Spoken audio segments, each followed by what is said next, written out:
24 वर्षर मनमोहन बाबू बोध भूली जाऊँ 24 वर्षर 9 वर्ष आम मिलित भाव में थे दयाक से भावुनी एथर विस्मृति होती किंतु एटा बोधे समस्ते कहते बोली से कहीदे 24 वर्ष ओडिशार विकसित ओडिशा अनग्रसरतार ओडिशा को विकास करिवार सबु क्षेत्र में श्रीयुक्त नवीन पट्टनायक नेतृत्व में एवं ओडिशार जनगण सदिच्छा जो कार्यक्रम ता काली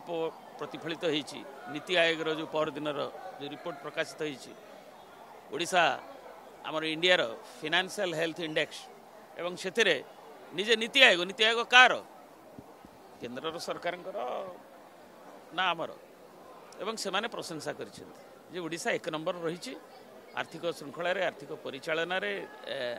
सस्टेनेबिलिटी रे लोन रिपेमेंट ठू आरंभ करी आमर अभिवृद्धि रे विभिन्न क्षेत्र में देखुँ और अतीत भी से नरेंद्र मोदी सरकार हो कि मनमोहन सिंह सरकार हो ओडिशार विभिन्न क्षेत्र में जो अभिवृद्धि विभिन्न सेक्टर रे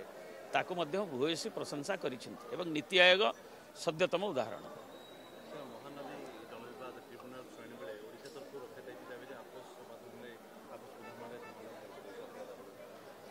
आम अपेक्षा करूँ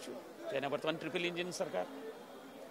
एवं केंद्र रे अच्छी बीजेपी छत्तीसगढ़ रे अच्छी एवं ओडिशा रे भी अच्छी तेणु मुख्यमंत्री निजे मोहन माझी महोदय कही बोधे 2 मास तले आपस आलोचन रास्ता परिष्कार हो गला तेणु आम भी आशावादी ओडिशार मुख्यमंत्री जेहेतु कही आपस आलोचना ओडिशार न्याय्य ओडिशार हक एवं ये आसंता खरा दिन तिरोटर समय किभली पानी आमर चाषी और अन्य माने 16टी जो जिला अच्छे महानदी अववाहिकार जनजीवन किभली उच्छन न हो तार निश्चय आगुरी सरकार ताकू करेंगे।